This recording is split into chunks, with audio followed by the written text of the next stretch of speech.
If Pakistan जो है वो टीटीपी को मारना है, चाह रहा है, अमेरिका कह रहा है कि भाई मैं आपको सैटेलाइट इमेजरी दे रहा हूं और हम जो है वो आपको आप मारे उसको, पाकिस्तान ने, ये तो मैं आपको बात बता रहा हूं, मैं लिख के देने को तैयार हूं किसी को, आज कल परसों तरसों पाकिस्तान ने अफगानिस्तान में घुस के इनको मारना है, ये 5000% कंफर्म है, क्योंकि ये पाकिस्तान के लिए एग्जिस्टेंशियल थ्रेट है, इसको मारना है। लेकिन इंडिया को फिर क्या कंसर्न है इसमें कि अगर हम टीटीपी को मार रहे हैं और अमेरिकन कह रहे हैं मारो?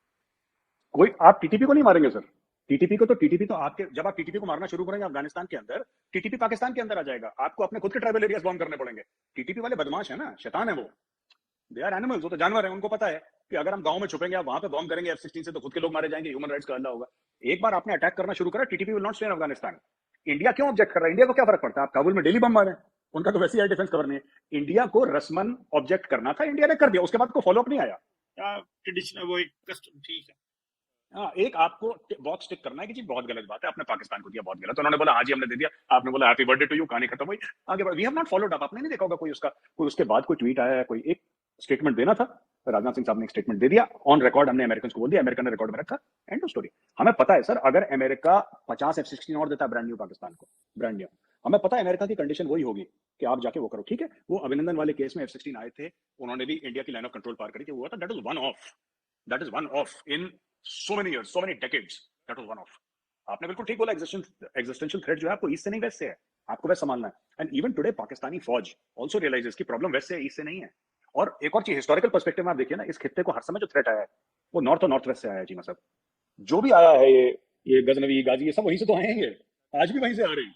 जो पाकिस्तान के अंदर से गुजरे हैं, जो टीटीपी वाले जो कत्लो गारत कर रहे हैं, इनोसेंट्स को मार रहे हैं, जिसमें शामिल फौजी, वो भी तो इनोसेंट है, जा रहे अपना काम ही तो कर रहे हैं बेचारे, उनको किसी को एम्बुश कर दिया, आईडी से उड़ा दिया, सब जो फालतू की चीजें करते हैं लोग टीटीपी वाले। The danger has always, for thousands of years, the danger has always come from the north and from the west. Alexander तक वहां से आया था, जो अलेक्जेंडर आया था ना, सिकंदर, वो भी तो वहीं से आया था। ये यहीं से सब भाई लोग सब यहीं से आते हैं, शुरू से, डे वन से। ये आप बहुत तगड़े पहलवान है, ठीक है ना, आप बड़े तगड़े पहलवान है, मैंने आपके सामने 150 किलो वाला पहलवान डाल दिया, आप कहां से जीत लोगे उससे? यू सी, ये जो हमारे महाभारत में एक चौपड़ का एक गेम था, एक कहानी है, तो एक शकुनी था, अब मैं आपको कभी आराम से सुनाऊंगा, बड़ी लंबी कहानी है, लेकिन उसने ना डाइस जो थी ना, जो गोटियां होती हैं, उसने ऐसे फिट कर दी कि हर समय आता था तो उनके फेवर पे आता था। तो the dice are loaded against Pakistan. जब अंपायर आपके खिलाफ है, आप चीमा साहब क्या कर लेंगे? अंपायर आपके खिलाफ है ना। सीपैक में चाइना जब लोन देता है, तो चाइना लोन इसलिए देता है कि कोई मुल्क वापस ना कर पाए। चाइना कभी इंडिया को लोन नहीं देगा, ना इंडिया मांगेगा, बट इंडिया जैसी इकोनॉमी को चाइना कभी लोन नहीं देगा। चाइना खास किस्म के मुल्क को चुनता है जहां पे पॉलिटिकल इंस्टेबिलिटी हो, एक करप्ट एलिट हो, स्मॉल साइज का मुल्क हो, ज्यादा बड़ा ना हो। आप कहीं पे लाओस में देखिए, पाकिस्तान में देखिए, नेपाल में देखिए, अफ्रीकन रिपब्लिक्स में देखिए, श्रीलंका में देखिए, ग्लोबली आप इन्वेस्टमेंट्स देखिए, जो इस टाइप की इन्वेस्टमेंट करी है इन्होंने, इस टाइप की मास इंफ्रास्ट्रक्चर प्रोजेक्ट्स की, वो हर समय एक ऐसे मुल्क को चुनता है जो मैनेजेबल हो चाइना के लिए। एंड ये सिर्फ चाइना और सिर्फ पाकिस्तान और श्रीलंका की बात नहीं है चीमा साहब, across the world this is collapsing. Belt and road initiative across the world, Africa में कौन सा इतना वो है? नहीं हो रहा, क्योंकि एक तो लोगों से बदतमीजी करना, ठीक है, कि हम ये आके ना पब्लिक से कि हम लोग ना बड़े तीस मार खाने, हम एहसान करके आए हैं, वी आर एम्परर्स हियर, तुम गुलाम हो, ऐसे आप किसी को बोलेंगे तो एक बार झेलेगा, दो बार झेलेगा, तीसरी बार वो भी धक्का देगा, ये जाहिर सी बात है। एंड आपने देखिए कहीं ना कहीं एक आम पब्लिक के मन में एक कड़वाहट तो हो जाएगी थोड़े समय के बाद, क्योंकि that will start to pinch. और जो आपकी क्रीम था, जिसको पैसा मिलना था, जिसने पैसा खाना था, वो तो लंदन और दुबई ले गया है, ठीक है। अब जो लोन लेना है, वो तो कुछ some people will decide in Pakistan ना कि हमें लोन लेना है चाइना से, आवाम तो डिसाइड नहीं करेगी, वो तो कुछ लोग डिसाइड करेंगे। कुछ लोगों ने डिसाइड करा, डील साइन करी, पैसा आ गया, इन्वेस्टमेंट आ गई, एयरपोर्ट बन गए, ग्वादर बन गया, ये बन गया, वो बन गया। पर इसका जो वापस पैसा देना है वो तो आवाम देगी, वो तो डॉक्टर कमर चीमा साहब देंगे ना टैक्स से वापस, वो तो आप देंगे वापस। वो जो बंदों ने डील साइन करी थी वो थोड़ा ना वापस देंगे, वो तो पहुंच गए लंदन, वो तो दे पैसा। आपने रहना है पाकिस्तान में, आपकी लॉयल्टी पाकिस्तान में है, आपको ये नाक से पैसा निकलवाएंगे चाइनीज ना। तो देन फिर जब आपका बिजली का बिल बढ़ेगा, जब आपका हर चीज का बिल बढ़ेगा, जब आपका बहुत एक लेवल पे पहुंच जाएगा, फिर आपके मन में कड़वाहट आएगी कि यार ये क्या ड्रामा चल रहा है यार, ये तो गलत है, हमारे साथ गलत करा। और उसमें कि you have to blame both China and the leaders. इसमें एक तो बंदा, you can not only blame Pakistan में, ये मानने को तैयार नहीं कि आप सिर्फ पाकिस्तान को कोई ये बोले कि नहीं पाकिस्तान की ही गलती है, इसमें चाइना ने भी पूरा साथ दिया ना हर जगह, सिर्फ इधर नहीं। मैं एक आखिरी छोटा सवाल करना चाहता हूँ। आपने ये जी। कहा कि चाइना उसी मुल्क को लोन देता है जो छोटा होता है, स्मॉल पावर है, एलीट करप्ट है, वो खास किस्म की कैरेक्टरिस्टिक्स चुनते हैं, बिल्कुल सही इसमें है। लेकिन at the end of the day अगर वो पैसा डूब जाएगा और वो मुल्क जो है वो, जैसे फॉर एग्जांपल उन्होंने अपनी पोर्ट दे दी या एयरपोर्ट ऑपरेशन नहीं हो सका, हमारे ग्वादर पोर्ट नहीं चल सकी, हम बिजली ईरान से ले रहे हैं ग्वादर को चलाने के लिए, जो कि हमारा फ्लैगशिप प्रोजेक्ट था, इससे चाइना को क्या मिलता है कि अगर वो मुल्क जो है वो उनके वो पैसे नहीं दे पाएगा? क्या वो उसके वो एक दो चार पोर्ट लेना या एक दो चार बिजनेस के ऊपर अपना कंट्रोल रख लेना, डजंट आपको नहीं लगता कि इससे उल्टा चाइना की इंटरनेशनल रेपुटेशन खराब हुई है? सारे का सारा बीआरआई का जो प्रोजेक्ट है वो कंप्रोमाइज हुआ है, चाइनीज पार्क कंप्रोमाइज हुई है। आप नहीं समझते कि जो उनको लॉस है वो ज्यादा है होता है एज कम्पेयर टू चाइना, क्योंकि देख रहे हैं ना, एज कम्पेयर टू वो जो प्रोजेक्ट्स हैं जो कि 200-400 बिलियन डॉलर के होंगे, 300 बिलियन डॉलर के टोटल में होंगे, क्या 200 बिलियन डॉलर चाइना के लिए क्या चीज है? तो आप इसको कैसे देखते हैं? ये नहीं लगता कि आप चाइना पार बहुत बड़ी है, 100-200 डॉलर डूब जाना उनके लिए इज नथिंग, तो फिर वो क्यों अपनी इतनी बड़ी पार को कॉम्प्रोमाइज करेंगे फॉर दैट? जी चीमा साहब, थैंक गॉड किसी ने सवाल पूछा। आज तक ये सवाल किसी ने नहीं पूछा मुझसे, आपने पूछा, thank you for that. Cheema साहब, मैं आपको बताता हूँ, ये जब बेल्ट एंड रोड इनिशिएटिव का प्लान बना था, मंसूबा बना था और इसको रोल आउट करा था, तब चाइना की जो इकोनॉमी थी ना वो छलांगे मार रही थी। मैं आपको एक एग्जांपल देता हूँ, बॉडी बिल्डर का आपने देखा होगा, जिम में लड़के जाते हैं ना, खूब डाइट शाइट लेते हैं, खूब जिम करते हैं, डाइट लेते हैं, फिर जिम छोड़ देते हैं, डाइट उनकी वही रहती है, पेट निकल आता है उनका।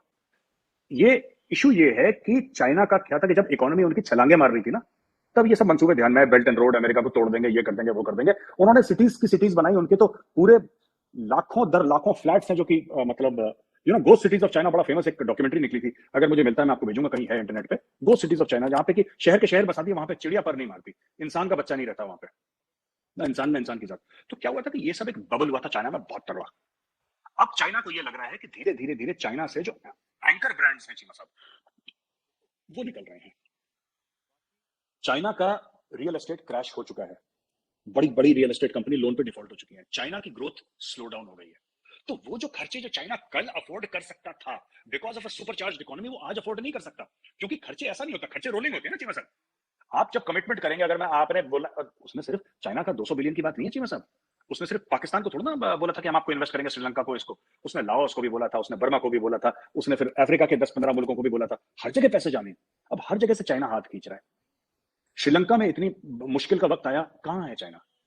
श्रीलंका को कितना चाहिए था? आप 200 बिलियन की बात कर रहे हैं, मैं तो कह रहा हूं श्रीलंका को अगर 5-6 बिलियन दे देते तो श्रीलंका पैरों पे खड़े हो जाता। कहां है? Where is China? China is nowhere, China गायब है, देयर इज नो चाइना।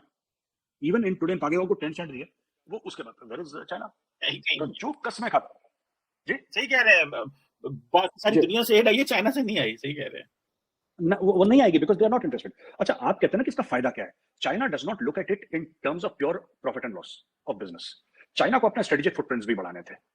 वरना एक बात बताइए, चाइना के पास पोर्ट्स हैं, सीपैक का मामला क्या है total from a Chinese point of view? CPEC का यह मामला है कि एक तो साउथ चाइना सी और मलाका स्ट्रेट है, जिसको हम मलाका चोक भी कहते हैं अपनी लैंग्वेज में इंडिया में, कि वहां पे मलाका चोक हो सकता है। लेकिन इसके अलावा चीमा साहब एक और चीज है ना कि एक ऑल्टरनेट रूट मिल रही है आपको गवर्नर में। आपने बोला तेल आएगा, माल जाएगा, दुनिया भर रिड्यूस होगा टाइम, ये सब चीजें, राइट? अब एक छोटी सी बात बताइए, इंडिया का बॉर्डर इंफ्रास्ट्रक्चर ऑलरेडी डेवलप्ड है इंडिया का बॉर्डर इंफ्रास्ट्रक्चर, और बहुत अच्छी तरीके से डेवलप्ड है। वहां पर रेल नेटवर्क डेवलप्ड है, सब कुछ डेवलप्ड है। अगर चाइना चाहता तो चाइना इंडिया इकोनॉमिक कॉरिडोर बनाता, उसको कलकत्ता की तरफ भी मिलता, उसको बॉम्बे की तरफ भी मिलता, उसको गुजरात की। इंडिया में पोर्ट्स की कमी है, जहां जाए पोर्ट्स ही पोर्ट्स है, इंडिया में पोर्ट्स ही पोर्ट्स है। चाइना ने नहीं करा। चाइना ने क्यों नहीं करा? एक तो ठीक है, इंडिया, और जब ये लॉ करा था तब चाइना के साथ हमारी बड़ी अच्छी बनती थी। वो तो शी जिनपिंग तो आके झूला झूल के गया अहमदाबाद में, मोदी जी के साथ वो झूले झूल कर गया यहाँ पे। वो बाद में उसकी नियत में खोट निकला जब डोकलाम में आंखें मारना शुरू कर दी, उसने कंधे वंधे मारना शुरू करे। But fact of the matter is Cheema साहब की, देखिए ना, व्हेनेवर वी से दैट, मुझे ऐसा लगता है कि जो पाकिस्तानी इंटेलेक्चुअल्स थे उनको पता था, पर उन्होंने ये डिस्कोर्स कभी पब्लिक में नहीं लाए वो लोग। और मुझे लगता है वहां पे थोड़ा सा उनसे चूक हुई है कि चाइना इन्वेस्ट कर रहा है पाकिस्तान में, अच्छी बात है, अच्छी बात है, लेकिन चाइना पाकिस्तान में क्यों इन्वेस्ट कर रहा है इसके ऊपर कभी डिबेट नहीं हुई। वाई? और अगर पाकिस्तान इतना हॉट डेस्टिनेशन है इन्वेस्टमेंट के लिए कि चाइना अरबों डॉलर डाल रहा है, तो दूसरा मुल्क अरबों डॉलर क्यों नहीं डाल रहा? ऑस्ट्रेलिया ने पैसे क्यों नहीं लगाए? यूके ने पैसे क्यों नहीं लगाए? फ्रांस ने क्या? वो लगाते हैं कुछ 100 मिलियन 200 मिलियन डॉलर्स। अरबों में तो सिर्फ चीन ने कराया मोटा मोटी, जितना मुझे नॉलेज है। तो ये क्यों कभी नहीं पूछते? लोग कहते हैं साहब अयूब खान के समय पे इकोनॉमी बड़ी अच्छी थी, मुशर्रफ के टाइम पे इकोनॉमी, पर नोबडी सेज क्यों, why, what was the reason? क्या उस समय पाकिस्तान को कंप्यूटर बनाता था, कोई टेलीविजन बनाता था, गाड़ियां बना के एक्सपोर्ट करता था? या पाकिस्तान में जो खेती होती थी एग्रीकल्चर, वो 4 गुना ज्यादा हुआ करती थी, फिर कम हो गई?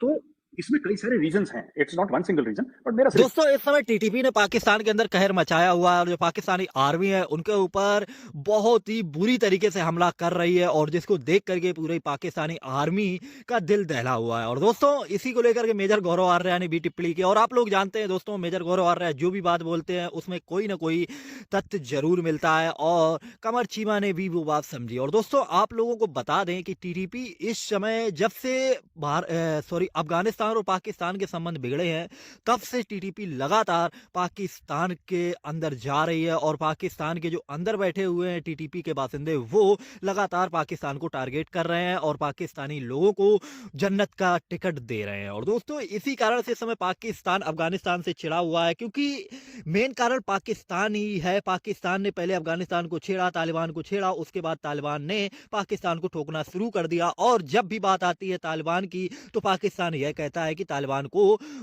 भारत सपोर्ट कर रहा है, इसी वजह से तालिबान पाकिस्तान के ऊपर हमलावर हो रहा है। बाकी दोस्तों आप लोगों ने देखा होगा आए दिन न्यूज भी चल रही है इसी को लेकर के कि तालिबान और पाकिस्तान के बीच में भिड़ंत हुई और यहाँ पर इतने पाकिस्तानी सैनिक मारे गए, बहुत सारी खबरें निकल करके आ रही हैं, आप लोगों ने भी सुनी होंगी। बाकी आप लोग भी इसको लेकर के अपनी राय कमेंट्स में जरूर देना, साथ ही अपने चैनल को लाइक एंड सब्सक्राइब करके बेल आइकन को ऑल पे कर लेना। तो चलिए दोस्तों वीडियो को यहीं पर समाप्त करते हैं, मिलेंगे नेक्स्ट वीडियो पे, फिर बात करेंगे नेक्स्ट वीडियो के बारे में। जय हिंद जय